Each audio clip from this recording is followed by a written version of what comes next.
I was born and raised in one of the village communities here in Suffolk, and that was the village of Howell many years ago.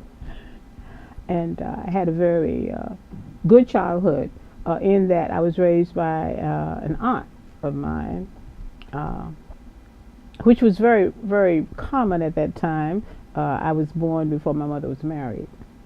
And when she did get married, she and her husband moved to New York. And my mother decided to leave me with my aunt in Virginia. So I was an only child in the household, and that's always a good privilege. Sometimes I never felt lonely because my aunt always had something for me to do, somewhere to go, and I was always involved. She kept me involved in things. So I was raised in Howell, Virginia. I had a very enjoyable childhood and enjoyed it much. A lot of pleasant memories from growing up, and I was taught a lot of things by an aunt who had an 8th grade education, but she knew how important it was for me to stay in school and do well. And when I first went to school, 5 or 6 or so, I remember that I was familiar with alphabets and colors and numbers, a little bit of reading, knew my name and address, and a lot of things that I had more school readiness than some of the children that I met when I was in 1st grade. I don't think it was a kindergarten at that time, so I've considered myself very fortunate that my aunt raised me in Holland, and I have a lot of good memories of my childhood, yes. I was fortunate enough to go to 2 Rosenwald schools, most importantly, 2 Rosenwald schools. Holland Graded School was the first one that I went to, graduated there out of 6th grade, went directly into Nansemond County Training School, another Rosenwald school, and I had very good experiences there. I remember on one occasion, I missed a school bus, and my aunt went to work during the day, and so did my uncle, and I walked to school on this. I think it was the only day that I've ever walked to school. But I walked to school, got the bus back home.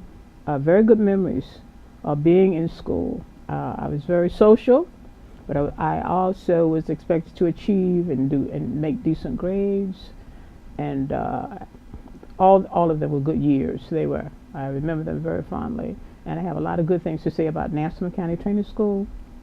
People and kids that I met there. I have trouble recognizing them sometimes today because I did get married and moved to New York. I was there for almost 40 years. The husband that I met, he was a New York person. So I lived in New York, and when I came back, I did not recognize a lot of them. So I was always appreciative when people would come over and introduce themselves to me. And the first thing I would do is try to find them in my yearbook, school book, so that I could remember who they were. Almost 40 years or so. He had an apartment when we first got married, and we lived on 55th Street in Manhattan. And from there, we moved to an apartment in the Bronx. We lived there for about 10 years. And after that, we moved to Long Island. We bought a house for the family out in Long Island. And when I moved from New York, I still own that house, by the way, in New York. And it's in Central Islip, Long Island. And I enjoyed every experience that I could get from each place where I lived. When I was in Manhattan, I enjoyed going to Central Park with my son. When I was in the Bronx, by that time our daughter was born, I enjoyed being in the Bronx and all the things it had to offer. And I especially enjoyed living on Long Island. Yes, I did. It was time for me to come home, I think. After many years, it was time for me to come home. And this is where I came back to. In fact, I'm still in the same little house that I was born in. A mortgage had been paid. It seemed like a fair deal as far as living somewhere like that. And I'm the only one now in the family who lives in one of the original houses from our last generation. So they call it the homestead, I guess, because it is the only house that's still in the family. It's a small house. It's a cottage. It fits me now. 2 bedrooms and a bathroom. It's about all that I need. And a sitting room and porch and back porch and kitchen, bathroom. That's about all I need. All I want to clean at this point in my life, too. All of the Rosenwald schools had a particular design. The purpose of their design and the way they were structured was to make sure that kids in the rural areas of the South, and most of the time that's where the schools were built, in the rural areas of the South, because the schools for African American children were in deplorable condition. So when Booker T. Washington went to Julius Rosenwald and asked for some monies, because Julius was a philanthropist and owner of Sears and Roebuck at that time, so he had monies. He was good enough to help us. And over the years, over 5,000 institutions of learning were built across this country for kids who were born in the South. And they were to be constructed in a certain way so that when kids were in the classroom, the sun would be facing the classrooms in the afternoons so they would have light, because a lot of the rural schools did not have electricity yet. I remember old Nansemond because of the way it was laid out. For us, when you went into the building, there was a big room there. It was our gathering place in the mornings before classes, and we sang songs in the morning and did the pledge and did all of those things that kids don't do anymore. But they were dear to us, and then went to our various classrooms. And that's what we knew. Now, the structure and the format of schools are quite different, but that's progress. And there are reasons for everything. And things have changed, but we older citizens appreciate the way the things that were. We didn't have anything else to compare it with, so it was all good to us. Very involved. Our teachers were very involved with the learning process and who we were. There's something that was said about if you got into trouble at school any time during the day, that everybody knew about it much before you got home. And not only that, but when you got home, you had your parents to face. So we were very careful not to do those things that our parents would pick up on after we got home. It was a good way to be. The parents and teachers had a closer relationship than perhaps they may have today. And I dare say that's because of time and lack of time and the changing of things. That it's not the way it's supposed to be. It's not the way. It's not. Things don't stay the same, and we are always prepared for change. But when I was going to school, things were not perfect by any stretch of the imagination, but they were pretty darn good.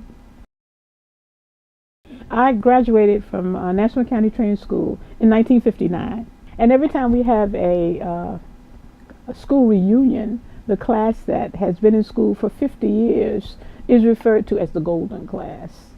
And because we only have a school reunion every 3 years, everybody doesn't have a chance to be a golden class. But in every sense of the word, every class that came out of Nansemond County Training School, or any school for that matter, is really a golden class. If you could stay in school, especially during that time when many people were farmers and domestic workers, sometimes it was necessary for students to go home and help their parents harvest crops so they would eat the following winter and spring too. So life was a little different than it is now.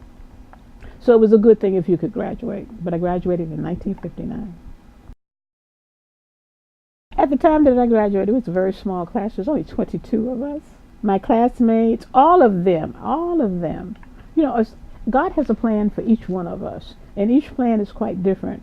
But all of them, I felt, have done well in that they have graduated, and they've gone out into the world and various professions, and they've provided for their families and provided for themselves. And I think that's what it's all about. Your goal is to be a productive and progressive citizen in every sense of the word. And I'm proud of all my graduates, people that I graduated with, people who graduated behind me and in front of me, and very proud of the school itself and all the things that it did for a lot of African American children in this particular portion of Suffolk. Our goal now is to restore the Nansemond County Training School, because it is a special school, and it's one of the Rosenwald schools. We have a marker too on 58, which is the major highway, closest highway to the school. The school itself is located at the end of Leafwood Road, and the marker is right there on the corner of Leafwood Road and 58, going toward Franklin if you're coming from Suffolk. And we'd like to do something for the next generation. We want the next generation to have something that we've worked for some years now. A community center. I'm not sure what's in the planning, because there are people who have degrees in planning and know what's going on now that can give us a lot of ideas. But we'd like to see something. We'd like to leave something for the next generation. I think it would be very sad if we have come and gone and we can't say that we've worked hard to leave something for the next generation. Most of us are in our 70s or 80s. We're on our way somewhere else at this point in life. So we'd like to leave something for them. So we are looking forward and to make it a reality. This has happened to another one of the Rosenwald schools here in Suffolk. East Suffolk, as you know, has a community center. And we'd like to see something in the rural section for the people that are living out there. I understand too already that where East Suffolk is on 6th Street, it's a populated area. There are houses all around, and I've gone over there for dance classes and for meetings and things with my sorority and to do things over there, and I realized that they have a potential for a lot of people coming. But I know too that where we live out in the rural area, there are houses that were not there say 4 or 5 years ago, and even on Liverpool Road they're building houses as I speak. So I know that people are there already, people are coming there already, and that there is great potential to have something there for children and for young adults and for older adults too. Yes.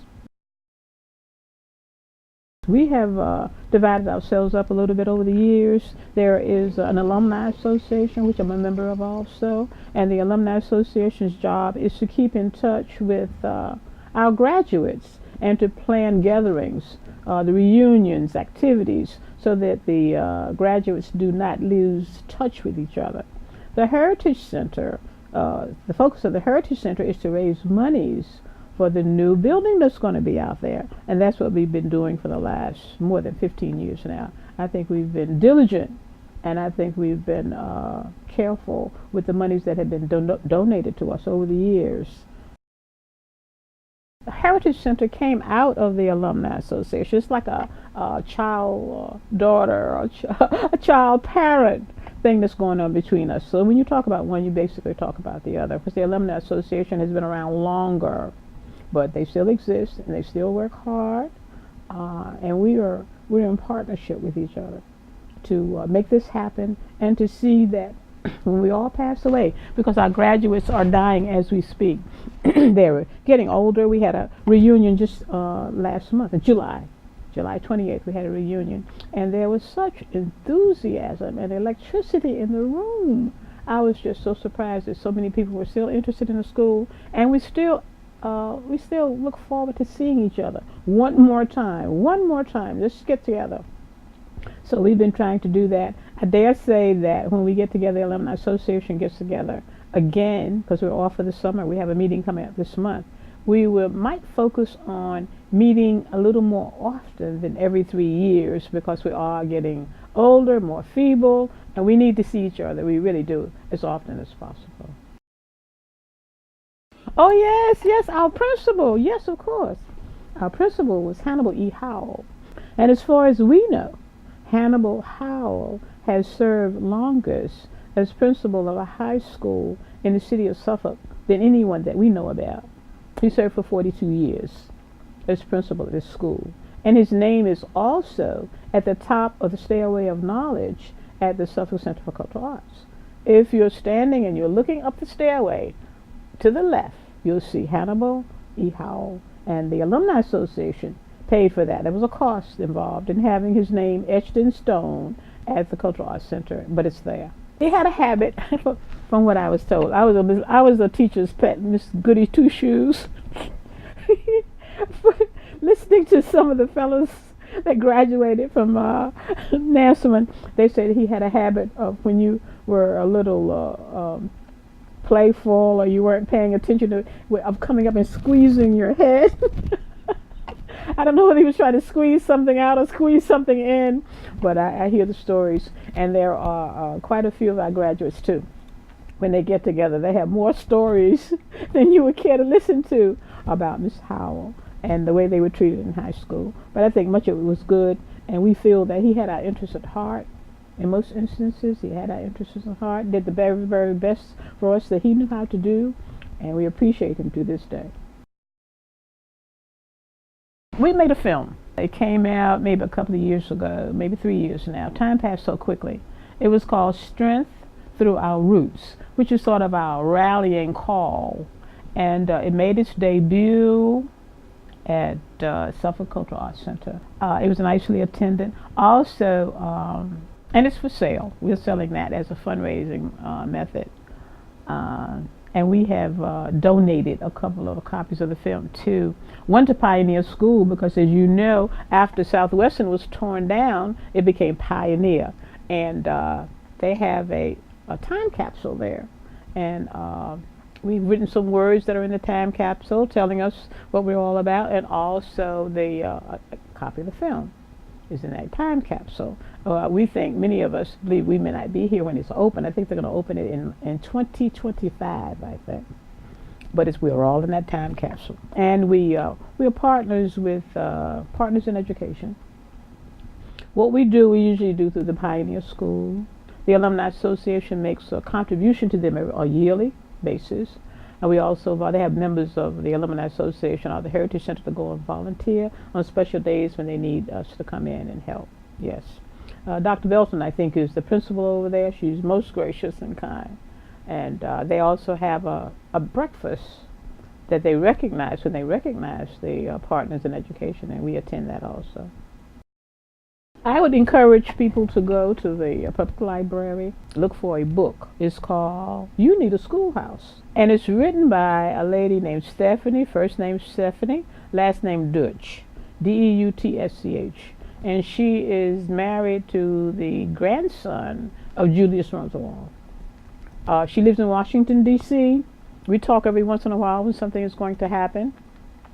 When we had our last reunion in July, she bought an ad for our yearbook, and we could sort of keep in touch back and forth. We've done that over the years, but the book explains what goes on with Rosenwald, tells you their ups and downs. There is nothing that you're going to do in this lifetime where you don't have some setbacks and some things that don't go well, and you have to strongly believe in what you're doing and just forge ahead and never give up. Just never give up.